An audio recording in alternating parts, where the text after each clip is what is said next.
Hello മക്കളെ, അപ്പൊ നമ്മുടെ തേർഡ് ചാപ്റ്ററിൽ എന്തൊക്കെ കറക്റ്റ് പഠിക്കേണ്ട കാര്യങ്ങളൊക്കെ നമുക്ക് നോക്കാം. നിങ്ങൾ മക്കളെ ഫസ്റ്റ് പഠിക്കേണ്ടത് ആൽജിബ്രായിക് ഫോം, അതായത് ബീജഗണിത രൂപം. ബീജഗണിത രൂപം കാണാൻ ഇക്വേഷൻ എന്താണ്? xn = dn + f - t. ഇതെല്ലാം മക്കൾക്ക് എന്തായാലും അറിഞ്ഞിരിക്കണം. അതുപോലെ അടുത്ത മക്കളെ സമ്മ് തുക കാണാൻ equation sn = n/2 × x1 + xn. ഇതിൽ n പറഞ്ഞെന്താ? Number of terms in the sequence. അത് നിങ്ങളോട് എത്ര പദങ്ങളുടെ തുക കാണാൻ പറഞ്ഞ അതാണ് n.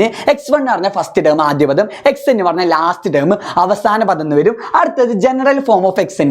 xnന്റെ പൊതുവായ രൂപം നമുക്ക് xn = n + b പറഞ്ഞ ഫോമിൽ തരികയാണെങ്കിൽ അതിന് കോമൺ ഡിഫറൻസ് പൊതു വ്യത്യാസം കാണാൻ എന്ത് ചെയ്യണ്ടേ? d = a ആയിരിക്കും. ഫസ്റ്റ് ടേം ആദ്യ പദം കാണാൻ എന്ത് ചെയ്യണ്ടേ?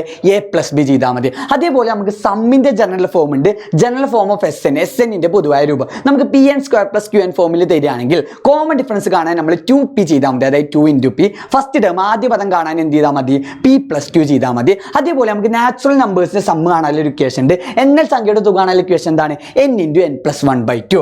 അതേപോലെ ഈവൻ നമ്പേഴ്സ് ഇരട്ട സംഖ്യയുടെ തുക കാണാനുള്ള ഇക്വേഷൻ എന്താണ്? n × n + 1. അതേപോലെ അവസാനമായിട്ട് സം ഓഫ് ഓഡ് നമ്പേഴ്സ് ഒറ്റ സംഖ്യയുടെ തുക കാണാനുള്ള ഇക്വേഷൻ എന്താണ്? n². ഇതെല്ലാം മക്കളെ നിങ്ങൾ സെറ്റായി പഠിക്കണം കേട്ടോ.